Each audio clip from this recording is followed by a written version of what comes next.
Betting the trends. That's the way to go for week number 1 in the NFL season. Nobody really knows how good or bad each of these teams' offenses and defenses are going to be, how many star players might be out, how good the rookies are going to do. So the best thing to do, in my opinion, is stick with the tried and proven trends. What's up, everybody? This is Kerry. In this video, I'm going to show you some trends that are very powerful. I bet on these last year, and I've been on these several years, and they've been profitable each and every year. These trends went, in fact, 8-4 last year in 2023. So that's 67%. That's pretty daggone good.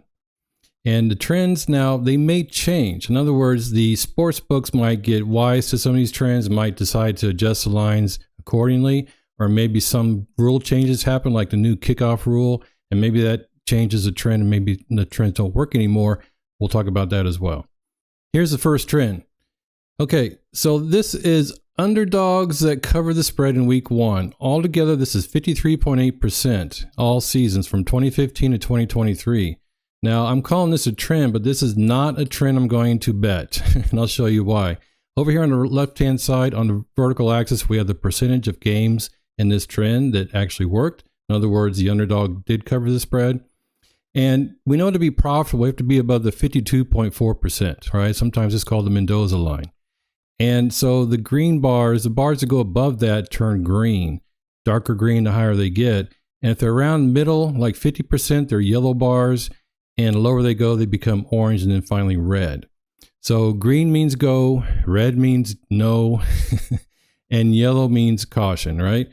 So this particular trend does not hit. It was only profitable for the last 9 seasons. I would not go with this, but I'm showing you this to just give you an idea of what this chart looks like. All right, so here's the actual first trend that is profitable. Underdogs getting 6.5 plus points in their line, in their spread line, that covered the spread in week 1. This is 57.1% over these last 9 seasons. So that's awesome. And in fact, 6 of these seasons, you can see here these green bars, it was 60% or over. Now, that's pretty amazing. One thing to be aware of here is not all these trends have a lot of sample sizes. So for example, last year, I believe this was 3 games. And in fact, last year in 2023, it says 0% down here. And what I actually went 2 out of 3. That's because, for example, I took the Lions at +7 against the Chiefs. That's the first Thursday night game in 2023. That line went down to -4 and -3.5 before closing. So that was no longer fitting this trend. That's why this data doesn't show it. But I picked it earlier than that, like a couple of weeks before week 1, and I actually won that bet. So I actually went 2-1 in this particular trend last year, and that would have been a 67% win rate. So the bar would have been green and up at 67%, but because the data I am using here uses a closing line, that does not include those 2 games that I won. For this year, 2024, here are the 2 underdogs that are getting 6.5 plus points. The Cardinals at the Bills and the Patriots at the Bengals. Now, these are 2 away games here. They're getting a lot of points. Again, who knows if these are going to be runaways or if these 2 teams somehow pull out a fight and stay within the spread here. So if the Cardinals, for example, lose by a field goal or the Patriots lose by a touchdown, they still cover the spread. Here's one. Teams with 4 to 6 wins in the previous season that cover the spread in week 1. For the last 9 seasons, this is at 61.2%. And you can see here that 6 of those seasons are above the, in fact, they're over 60%, which is really good.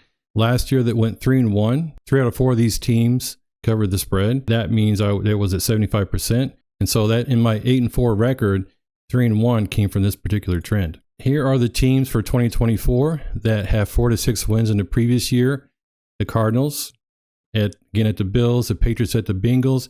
Now, as I always say, just because these 2 games are in both of these trends, it doesn't mean that they're twice as likely to happen. It just so happens that they satisfy more than one trend. That's it. If you want to say that's got a 61% chance of happening, then that would be fine. That would be accurate, but it doesn't actually double. The Titans are +4.5 at the Bears. The Giants are +1. Now, since there's no @ symbol here, that means they're at home against the Vikings. But I've seen this particular game where the Giants are actually favored by even 1.5 points. So this is one I would definitely hesitate on. I wouldn't actually bet this particular one. And then the Commanders +4 at the Buccaneers. These are all dogs with 4 to 6 wins in the previous season that are underdogs in week 1. This is my favorite. Divisional underdogs that cover the spread in week 1. This is at 67%. 2/3 of the time, this trend hits since 2015 up to 2023. In fact, we can see here that we have 7 bars are in the green and 6 of those are in the dark green. Over here on the far right-hand side in 2023, this went 5 out of 8. In other words, it went 5 and 3. This was my biggest hitter. I really, really, really like this trend. You can see this really is successful here. And for 2024, here are the divisional dogs. The Panthers at the Saints, plus 4.5. The Colts at home, plus 2 against the Texans. And the Raiders, plus 3.5 at the Chargers. All of these matchups here are divisional matchups. And as we all know, if a team wins their division and get to the playoffs, and they play their divisional opponents twice a year, these are teams that are very familiar with each other and typically give a much closer fight in general. So that's why we picked divisional underdogs to cover the spread. Finally, I want to show this trend. I've mentioned this in my model building videos. Games that go under the totals in week 1. 54.5 overall, that's not too bad.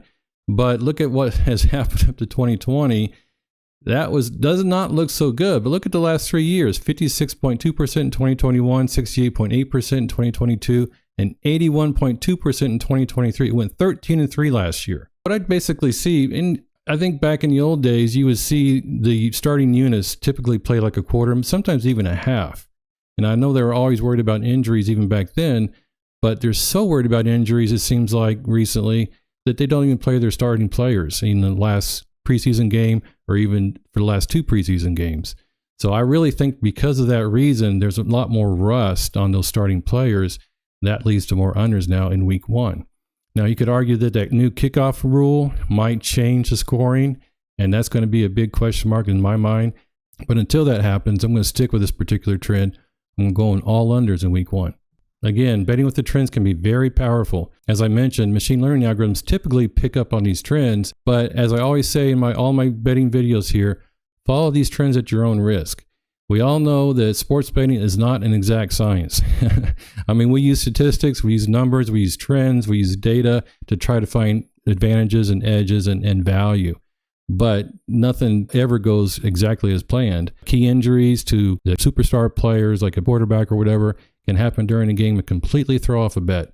A bet that might seem like a sure thing might get obliterated due to a key injury. Please do this, again, at your own risk. Hope you enjoyed this video. Again, I'm going to stick with the trends. If there's something that is working, I'm going to stick with it until it stops working. Looking forward to this. Now I'm going to give out my best bets. I'm going to give out my model picks next week. And I'm going to give out my best bets in the week right before the first game, September 5th. So look for those videos. They're going to come out really soon. See you then.